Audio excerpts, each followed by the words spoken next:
So I want to talk about DMT, ayahuasca, I guess the mushrooms too, right? In the spirit world, okay? A little bit about this world, a little bit about the next world, a little bit about how to protect yourself, and just a lot. So when I used to smoke DMT, I used to I guess you can call it a mantra, but at the time I had no idea what a mantra was.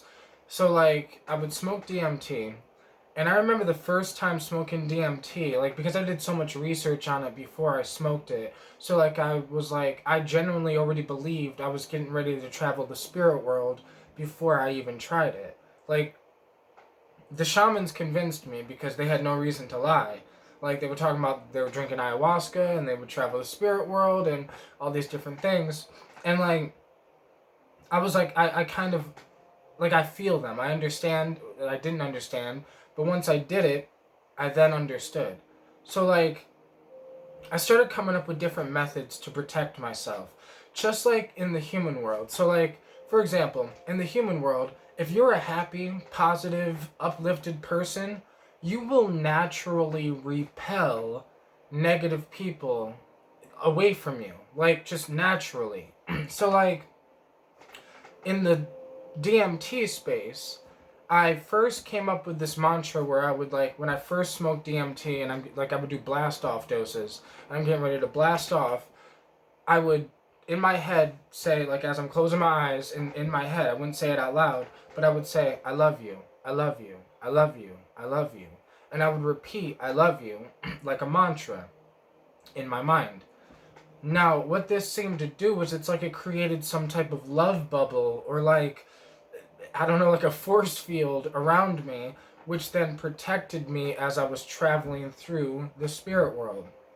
I would then enter this city of light, right? I'd go through a tunnel that kind of looks like this shit, and then I would go through it, but at the end there was this city of light, a lot of times. For I've done DMT over 500 times, and at least 100 to 200 of the trips were the city of light type thing. A lot of them had a lot to do with you. I'm traveling, then I'm meeting these entities. I'm being dropped in different places, and if it wasn't the city of light, it was a place with different light beings. Or a lot of times I was just in contact with entities. Okay, now because of the energy I was emitting, I feel like that's why I had the trips that I had.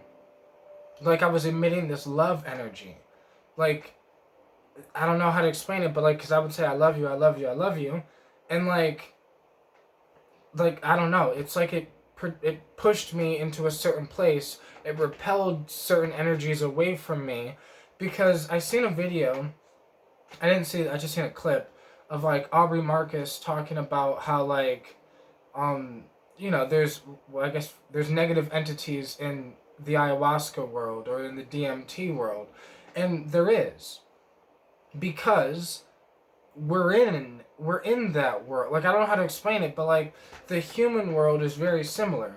There's negative people in the human world too, and we have different things that we can do to repel those people away from us, to not even want those people to come near us.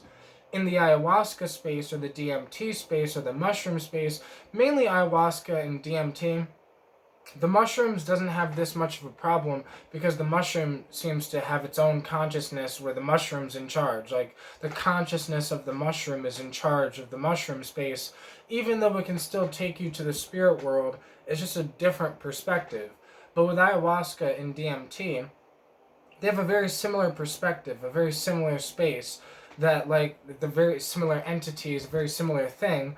But obviously smoking DMT get you more immersed into that space. So there was different breathing techniques I had to use, different meditation techniques, different mind work techniques and focus techniques, and all these different techniques that I had to learn to be able to handle the DMT, pay attention to the entities, repel the negative entities away from me, keep my mind calm, all of these things. It's I feel like it's just like Earth. I mean, there's a lot of shit you have to do on Earth. You had to do a lot just to be able to understand the words coming out of my mouth. You had to learn English. you had to learn certain things for you to gain certain things out of this world. So in DMT space, it was kind of similar. That like I had to learn certain things to be able to maneuver in that world. Like I from learning how to silence my mind so then I can like just long enough so I could hear the entities or so that I can receive things instead of me just giving things. So like I would repeat I love you, I love you, I love you. Some trips I got caught in just repeating that even after I'm out of the vortex, I'm in the city of light, and I'm with these entities, and I'm just like, I love you, I love you, I love you. Or then I start freaking, and I'm like, oh shit, holy shit, oh my god, oh my god, oh my god. Like, you just start kind of freaking out in your own head. So many trips later, I learned how to just relax my mind and create a love bubble, and basically it's like I create space. I create space for myself, and it's like, I don't know, it almost reminds me of an aura. So like you know how like humans have an aura and they say our aura comes out of our body? It's almost like that, where it's like I produced this love energy enough where it came like far enough out of wherever I was because I didn't have a body, but like, and it's like it made it so negative entities didn't even want to come near me. Like they were scared of the light. Like just like we're scared of the dark. Like it was a it was a very interesting thing. DMT is a mind-blowing thing, like cuz I literally looked at DMT like I was just traveling dimensions. I'm just going to this world. I'm learning from these entities. Then after learning how to silence my mind and all this other shit, I then learned how to speak their language, like speaking the elf light language, right? And Terrence McKenna was right. I mean, you speak the elf light language, it's like these blah, blah, blah things come out, and it's like meaning. Like, I don't know. Like, I don't know. It's so complex to explain. But even with the light language, you can kind of change the space of the visuals. So, like, if you get dropped into a room that's all sacred geometry the fuck out and all this extra shit, if you start singing the light language, you can maneuver that world around or change the shapes or colors or move the space. I don't know. It's so hard to explain, but it reminds me of making music. When I sit there and I'm making digital music and I'm moving the sounds around and adding echoes and adding like reverb or adding some flanger or like putting or adding dimension and putting one instrument up here but another instrument down here, like it reminds me of that. Like, because it's like I'm creating something, but in an artistic way, or in a very expressive way, like I'm expressing myself. So when I would sing the light language, I'd just be like expressing whatever it is, or I don't know, it's so hard to explain. But all of these experiences, like DMT kind of taught me how to hold space within myself, create the love bubble, learned how to like repel negative energies. But then when I came back to the human world and as I started living life and I started working on my mental health and I started working on like things here, I'm like shocked that it's almost the same thing. That like the shit that you can learn here could probably help you there. Like learning, like if you become a positive person, I swear to God, you're gonna just, negative people don't want to be around you. It pisses them off. Like, it pisses them off that you're the happy guy or that you're whatever. That's because there's negative energies in DMT space, but those negative energies are probably the same negative energies that are here. Like, you know what I mean? Like, there's negative people on Earth. And if you were around them, they would make you negative. There's people on Earth that if you were around them, they'd make you start thinking negative about yourself. Like, there's people on Earth that can do that to you. So, of course, there's people in the spirit world that can do that to you.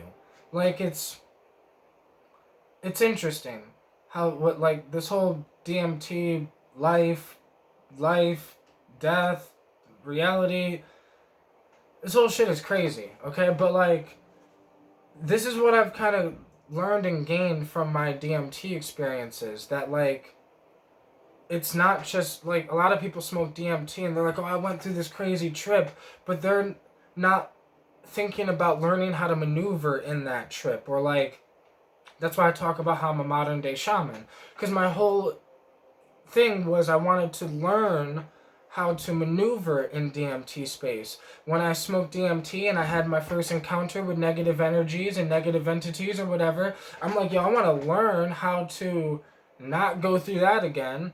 And like, some people would just smoke DMT and then be like, oh, I'm never smoking DMT again, because they had a bad trip or a bad experience with some negative energies. But I just thought about it like, I need to become a better person with this. Like, the same thought I had when I went through the breakup 2 years ago. I didn't blame anybody. I didn't say whatever. I just thought to myself, I probably need to become a better person from this. Like, as I go through problems in life, I just think to myself, I should probably learn the lessons from these. Like, this is why I want to be my greatest version.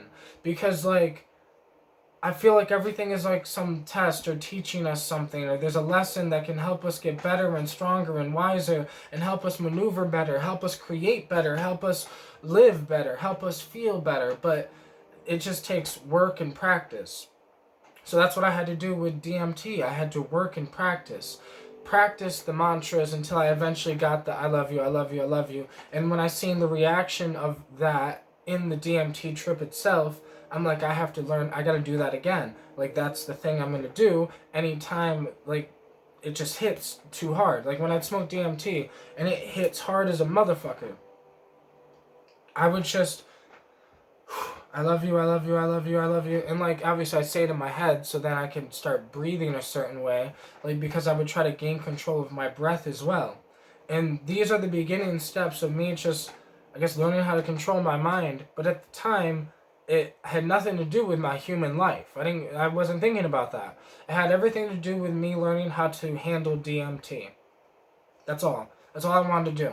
The reason is because at the time, DMT was the only psychedelic I had access to, and it was the only psychedelic I was using.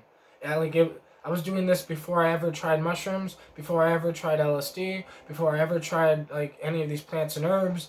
That's what I was doing. So, like, I was learning how to maneuver in DMT and how to all this shit.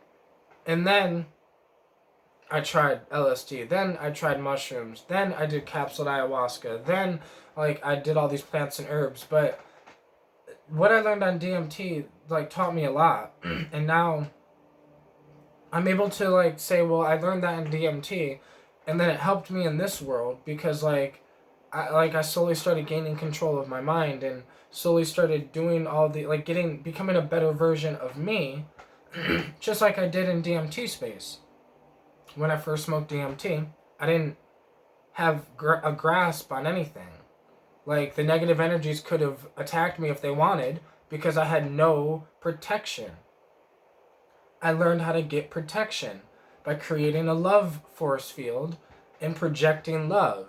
And by doing that, it repels the negative energies just like it does in this world. If you, like I said, if you're just a happy, positive, uplifted person, negative people are not going to want to be around you. It's just how it is. Just like if you're a happy, positive person, you're probably not going to want to be around negative people. That's just what it is. So, like, I don't know. I just had to make a video about this, so I appreciate y'all for watching.